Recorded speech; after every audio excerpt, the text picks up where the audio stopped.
నమస్తే అండి. నేను మీకు ఒక చిన్న కథ చెప్తాను. బిందెడు పాలల్లో ఒక చిన్న నిమ్మకాయ రసం వేస్తే బిందెడు పాలు విరిగిపోతాయి కదండి. అదే బిందెడు పాలల్లో చిన్న తోడంటు వేస్తే అది పెరుగై చాలామందికి ఆకలి తీరుస్తుంది. అలాంటి పెరుగులాంటి చక్కనైన వ్యక్తిత్వం గల మన గోదావరి రుచులు సురేఖ గారిని ఇవాళ కలవడం జరిగింది. ఎందుకు అలా అన్నాను అంటే, మనం ఏదైనా సాధించాలని కొత్తగా ఏమన్నా స్టార్ట్ చేస్తే చాలామంది మనని వెనక్కి లాగుతారు. కానీ ముందుకు వెళ్ళమని తనకు తెలిసిన టిప్స్ అన్నీ చెప్పి మనని ప్రోత్సహించడానికి ఎవరో కొంతమంది ఉంటారు.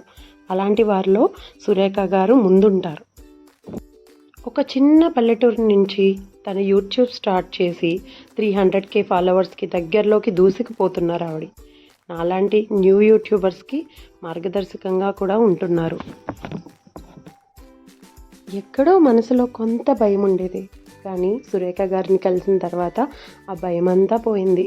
చేసే పనిలో తప్పు లేనప్పుడు మనం ముందుకు వెళ్ళాలని నిశ్చయించుకున్నాను.